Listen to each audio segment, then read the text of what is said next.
बात करते हैं, चाहे वो एडवोकेसी कैंपेन्स हों या बिहेवियर चेंज कैंपेन्स, उसमें फ़िल्म का जो मीडियम है वो बहुत ही ज़्यादा इम्पैक्टफुल है और ऑलरेडी बहुत काम हो चुका हुआ है।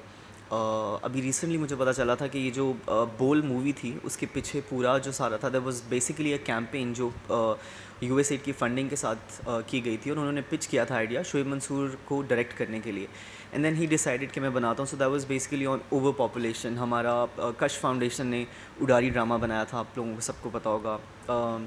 चाइल्ड मैरिजेस, इस तरह के बहुत सारे इश्यूज़ पे बात की है, सोशल इश्यूज़ पे।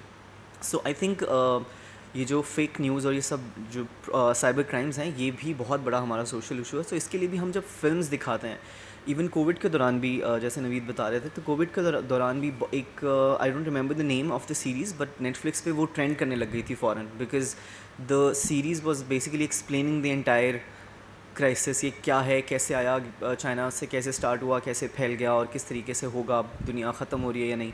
तो इस तरीके से पुराने पेंडेमिक्स के रेफरेंसेस ले लेकर सोच रहा कि डॉक्यूमेंट्रीज़, वीडियो, ऐसे विजुअल कंटेंट जिसमें नॉट डॉक्यूमेंट्रीज़, मैं ये कहूँगा कि जिस तरह हम उसको एक शॉर्ट फिल्म्स का, अभी रिसेंटली मैंने पाकिस्तान का भी एक कंटेंट देखा था, that was also I mean उसकी भी फंडिंग जो है वो इसी तरह किसी आई डोंट रिमेंबर बट कोई ऑर्गेनाइजेशन थी जिन्होंने डिजिटल लिटरेसी और साइबर क्राइम के हवाले से था।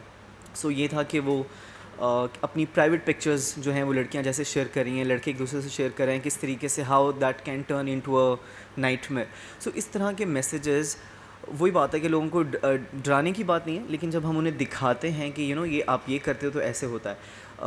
नेटफ्लिक्स पे बहुत सारी सीरीज़ हैं, जब सर्फ एक्सेल वाले दादी और उमर की एक सीरीज़ स्टार्ट करके अपना मैसेज को रीइंफोर्स कर सकते हैं कि कपड़े गंदे होते हैं, धुल भी जाते हैं, ऑल ऑफ दैट, तो हम लोग, हमारे पास तो ये मीडियम है ऑलरेडी और हम लोग इसको यूज़ करें। हम अगर बड़े मीडियम पे नहीं, कमर्शियल फिल्म्स नहीं तो आई थिंक अपने स्टूडेंट्स को इंगेज कर सकते हैं in making film and TV वाले ये कर सकते हैं। डिजिटल मीडिया में, डिजिटल प्लेटफॉर्म्स पे स्टूडेंट्स को इंगेज किया जा सकता है कि थीम बेस्ड मूवीज़ अगर बनाएं, media literacy can be taken as a theme. जैसे हम माइनॉरिटी राइट्स पे स्टूडेंट्स से फिल्म्स बनवाते हैं, फिल्म्स, डॉक्यूमेंट्रीज़, वही बात होगी, वो लेक्चरिंग वाली बात हो जाएगी। So what I want to say is कि एक फ़िल्म के थ्रू, एक स्टोरी टेलिंग के थ्रू, जैसे इन्होंने कहा था, एक कहानी बताना है, एक दिखाना है, और फिल्म्स वो फिर फैल भी जाते हैं। उनके जो इन्फॉर्मेशन है, अभी जिस तरह टिकटॉक के ऊपर भी बहुत सारी इस तरह की छोटे छोटे अच्छा कंटेंट भी बन रहा है। वो लोग 30 सेकंड का जो रील, मतलब एक कॉन्सेप्ट था स्नैपचैट के ऊपर स्टोरीज़ बताने का कि उस 30 सेकंड्स के अंदर आप बताते हो।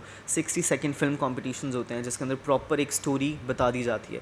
सो इस तरह के आई थिंक मीडियम को यूटिलाइज़ किया जा सकता है, एक कैंपेन का हिस्सा बनाया जा सकता है कि डिफरेंट यूनिवर्सिटीज़ कोई थीम दिया जाए कि अपने फाइनल ईयर प्रोजेक्ट के स्टूडेंट्स या फिल्म एंड टीवी के जो प्रोजेक्ट्स हैं वो मीडिया लिटरेसी प्रमोट करने वाली फिल्म्स बनाएं, चाहे वो जिस भी तरीके से। फिर स्टूडेंट्स को फ्री छोड़ दिया जाए कि आप सोचें कि क्या क्या इसके अंदर, उसमें फ़ेक न्यूज़ के ऊपर हो सकता है कि किस तरीके से फ़ेक न्यूज़ ने किसी की लाइफ को प्रॉब्लम में डाला, या फिर कोई और साइबर क्राइम, हैकिंग और इस तरह की जितनी भी है अपनी डिजिटल सिक्योरिटी के अगेंस्ट किस किस तरह से काम हो रहा है। तो एक छोटा सा सजेशन था। Thank you so much ma'am.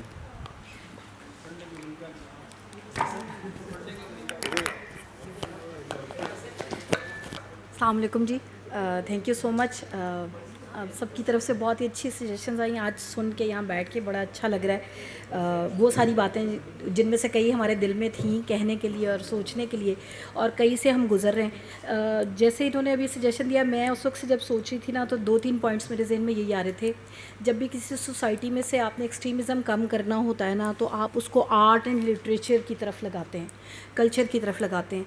हमारी सोसाइटी के साथ अनफॉर्चुनेटली ये हुआ है पिछले 20-25-30 सालों के अंदर कि हमने हर वो काम किया है रियासत की सतह पर, हर वो डिसीजन लिया है और हुकूमत की सतह पर और आवाम की सतह पर, जिससे हम अपने आप को art, culture, literature, music, sports सबसे दूर कर दें और बाकी जो भी सारी चीज़ें हैं उसमें घेर लें। अब यहाँ पे भी जब हम ज़्यादा बात कर रहे हैं ना, तो फेक न्यूज़ की और प्रोपेगेंडा की बात हो रही है।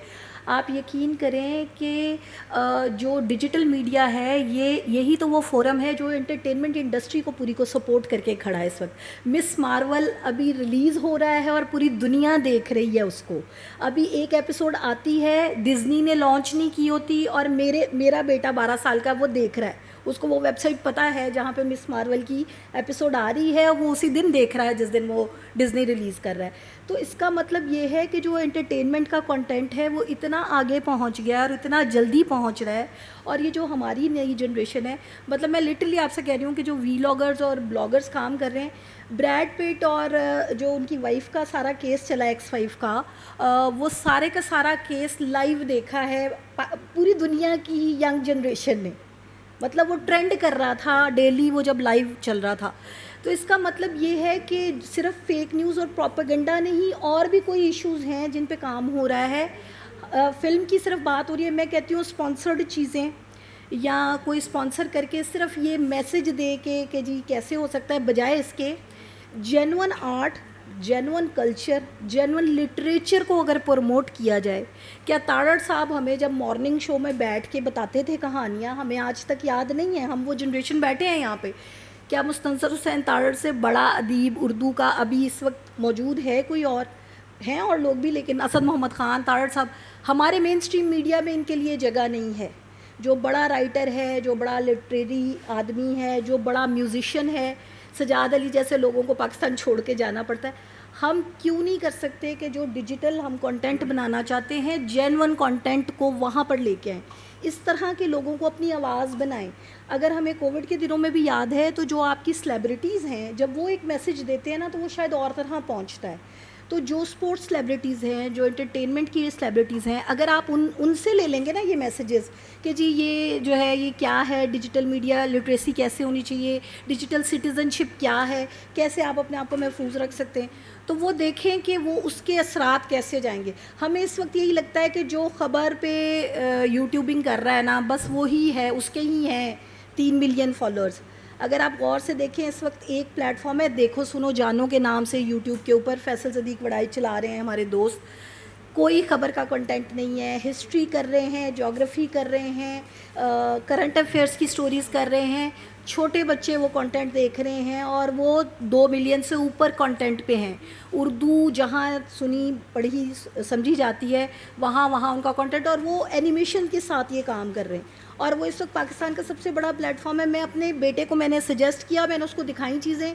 अब वो हिस्ट्री की वो सारी बातें जो मैंने किताबों से पढ़ी हैं, खिलाफत उस्मानिया क्या थी और फ़लाना क्या था और इराक़ क्या था और मेसोपोटामिया क्या था, वो अब मुझे बताता है क्योंकि उसने वो वाले शोज़ सुने हैं।